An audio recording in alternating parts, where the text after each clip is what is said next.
Okay, so in this lesson, we're going to learn how to convert rational exponents to radicals. Now, before we do that, let's review this idea. All right, so you've had in the past this expression. You had 5 squared, or 5 to the second power. But remember what that means, 5 to the second power. So remember, the 5 is your base, and the 2 is your exponent. So 5 is the base, 2 is the exponent. That's your base, and this is your exponent. And remember, 5 to the second power means 5 times 5, so the exponent tells you to multiply the base by itself that many times. Now, this you can understand very easily because the exponent is a whole number. That's a whole number, so the exponent is a whole number. So that's easy to understand that 5 to the second power means 5 times 5, which is 25. Same thing for 4 to the third power. So it's easy to understand, since the exponent is a whole number, it's easy to understand that 4 to the third power means 4 times 4 times 4, which is 64.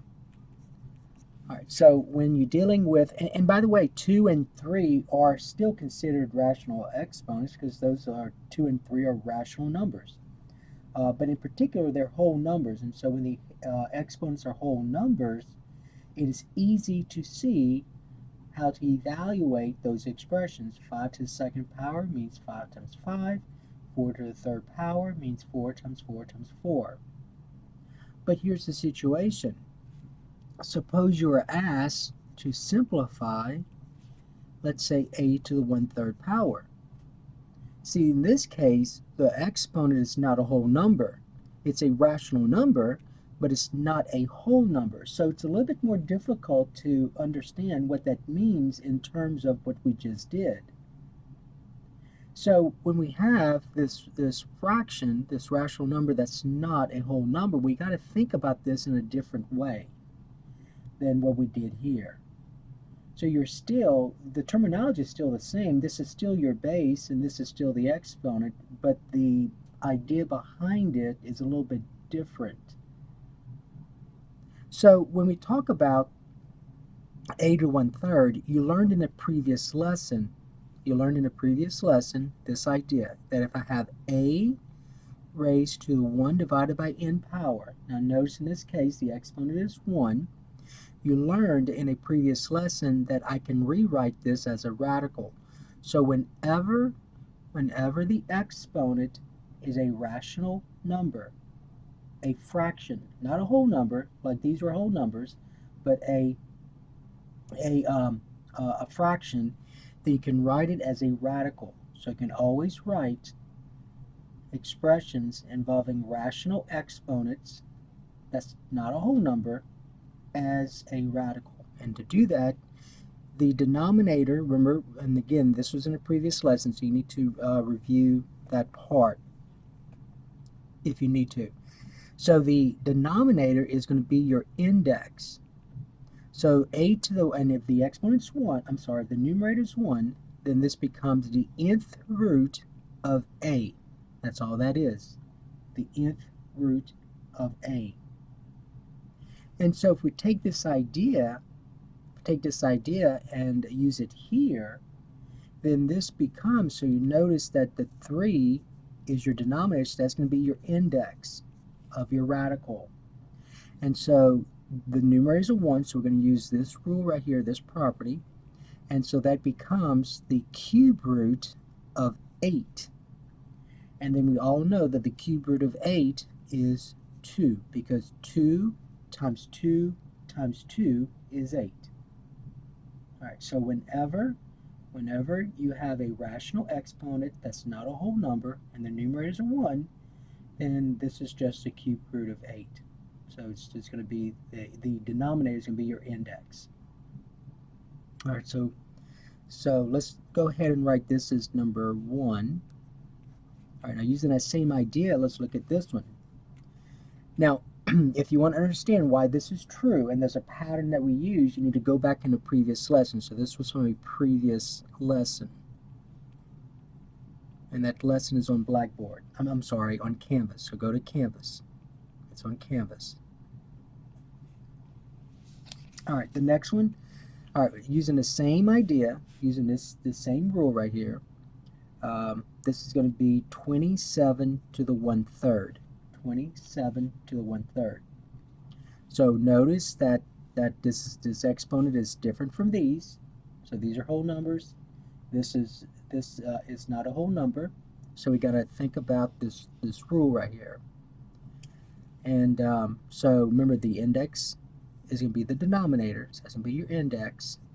And since the numerator is 1, then that becomes very simple. This is just the cube root of 27. And the cube root of 27, remember what number times itself 3 times, since that's your index. What number times itself 3 times is 27. And so the answer is 3. All right, number 3, suppose you had, let's say, the 16 to the 1/4 power. 16 to the 1/4 power. All right, well, that means the 4th root of 16. So your index is the denominator. So the 4th root of 16. And so the 4th root of 16, what times itself 4 times is 16? And the answer is 2. All right, number 4. Now, number 4, I'm going to go ahead and separate this like this. So the first 3 problems here involved this property. The 4th one is going to involve this property. So first of all, let's look at what we're going to look at. We're going to look at 25 to the 5/2 power. So 25 to the 5/2 power. And so notice this time you're still dealing with the base, and you're still dealing with an exponent that's a rational number. It's a fraction. But this time the numerator is not the same as these. So the numerators were 1s. Here the numerator is not a 1, it's a 5. But we did learn a property from a previous lesson. We did learn a property that if you have a to the m divided by n, a to the m divided by n, then I can rewrite this. The denominator is still your index, but your numerator is going to be the outside exponent. So we just call it the outside exponent for right now. So the outside exponent. So this becomes the nth root of a, just like this, the nth root of a, but the numerator is going to be your exponent. So you can put that in parentheses, and you're going to raise that to the m power. All right, so if you want to understand why that's true, go to the previous lesson. So that lesson was about 30 minutes or so. All right, so let's use this idea now. So for this expression, this is going to be, remember, your denominator is your index. It'll be the square root. Now don't put a 2 here. Remember, there's no number here. It's understood to be 2. So square root, square, 2, of 25 all raised to the 5th power. So the square root of 25 raised to the 5th power. Well, remember the square, so do the parentheses first, do the radical first. So the square root of 25 is 5, but I need to raise that to the 5th power. So remember that means, so that kind of looks like these now. See right here? That kind of looks like these, where you have exponents being a whole number. So now you can think of this as 5 times 5 times 5 times 5 times 5. And using your calculator, 5 times 5 times 5 times 5 times 5 turns out to be 3,125. Okay, so there's a lot of 5s here, so there's no way that I would expect you to know very quickly that this is this, unless you said 25 times 5 is 25, 5 times 5 is 25, and then multiply that by 5. So you'd say, remember, multiplication is commutative, so you could say 25 times 5 is going to be 125, and then multiply that by 25, and we do all that work, you're going to get this, 3,125. Okay, number 5. You have, now this time we're going to look at a fraction, 4/25 divided by, 4/25 raised to 3/2 to the 3/2 power. That's 3/2. So 4/25 raised to 3/2 power. All right, so we're going to use our property. So we're going to look at the property that deals with rational exponents, so changing a rational exponent to a radical. And so the index is the denominator, so it'll be the square root of 4/25, and all that is being raised to the exponent, the numerator power. So let's kind of figure out what 4 divided by 25 is, the square root of 4 divided by 25. So remember, if you're taking the square root of a fraction or the radical of a fraction, doesn't matter if it's cube root, fourth root, fifth root, whatever it is, then I can rewrite this as the square root of the numerator divided by the square root of the denominator. Okay, that's what that means.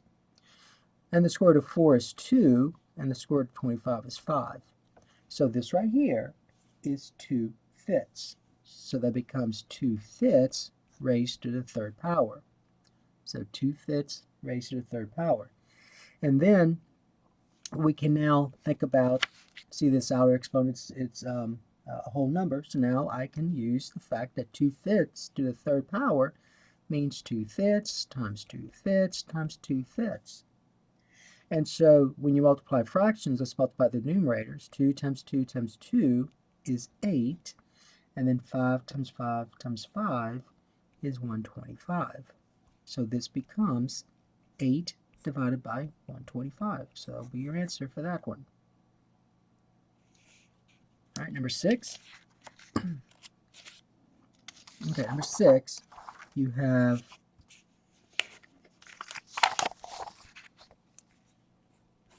number 6.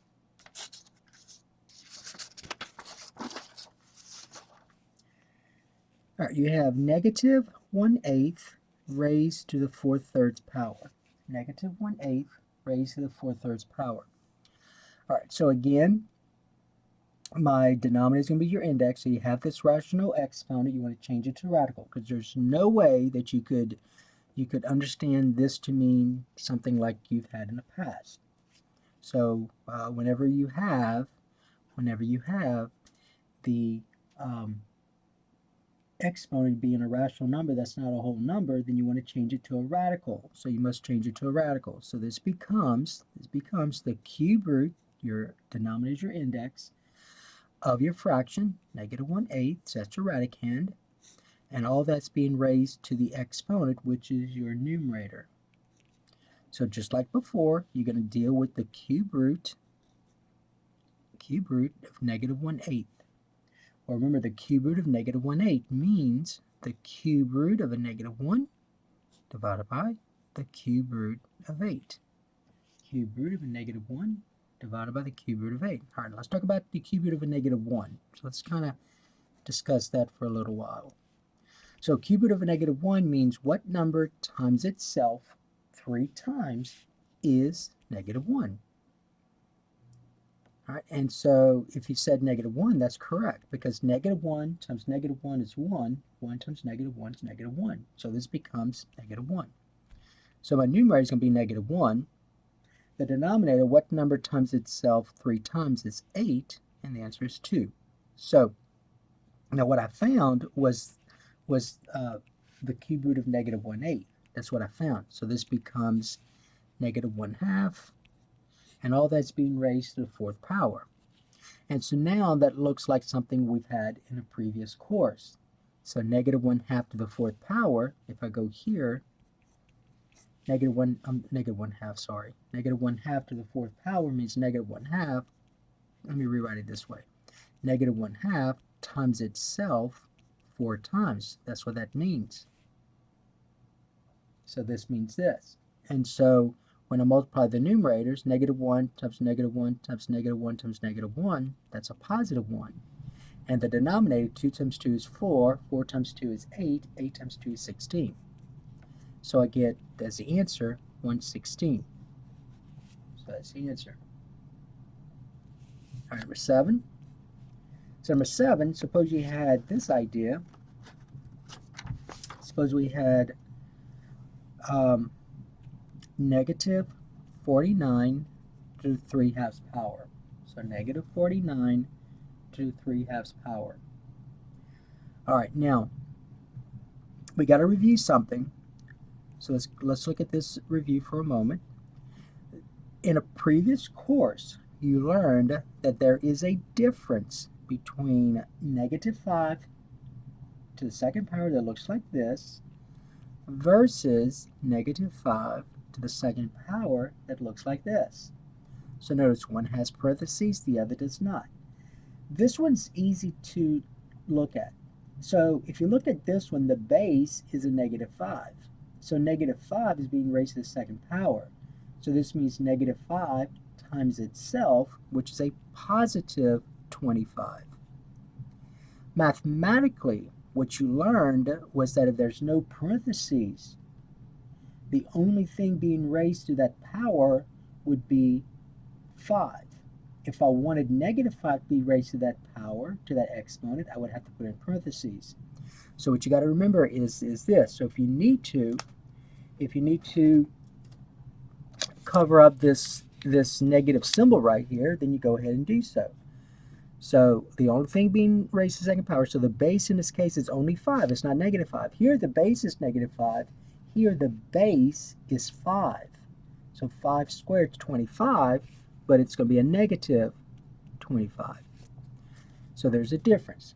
So using this idea, let's look at this. So here, remember, here the base is negative 1/8 because negative 1/8 was being raised to the 4/3 power. Here, the base, and there's no exponent, since there's no parentheses, the exponent is 3/2, and 49 is being raised to the 3/2 power. So the base is 49. That's your base. So when you rewrite it, you're going to say the square root of 49 raised to the 3rd power. That's how you rewrite this. Now, don't forget to bring down the negative. And so we get the square root of 49, which is 7. So I say 7 to the 3rd power, and whatever that is going to be negative. And so 7 to the 3rd power means 7 times 7 times 7. So you can do it using paper and pencil. That would be 49 times 7. And then you could do it by hand or use your calculator. It does not matter. But you're going to get 343 here. And so this would be a negative 343. Okay? Now, for right now, we haven't gone to this yet, but in a previous lesson that we did, we looked at something like this, the square root of negative 100. So we noticed that there's no number times itself that's a negative 100, no real number times itself that's a negative 100. So don't say negative 10 times 10, because negative 10 times negative 10 is a positive 100, not negative 100. So there's no real number times itself that's going to be a negative 100. So in a previous lesson, you just said at that time, you just said this was not a real number. Now soon, we're going to look at a different kind of number where we're going to talk about imaginary numbers. And so you'll be able to deal with something like this at that point. Okay, but for right now, the square root of a negative number, or the 4th root of a negative number, or the even root of a negative number is not a real number. Okay? All right, now let's look at this idea. So this was number, this was number 7. This was just an anecdote. Okay, now let's look at this idea. Okay, well, I'm going to go ahead and complete this part of the lesson. So this was where we converted rational exponents to radicals.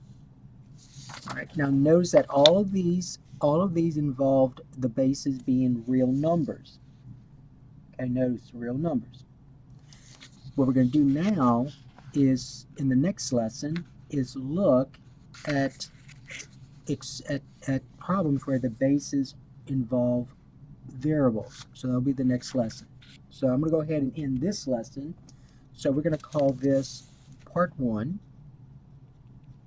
and then we're going to look at part 2.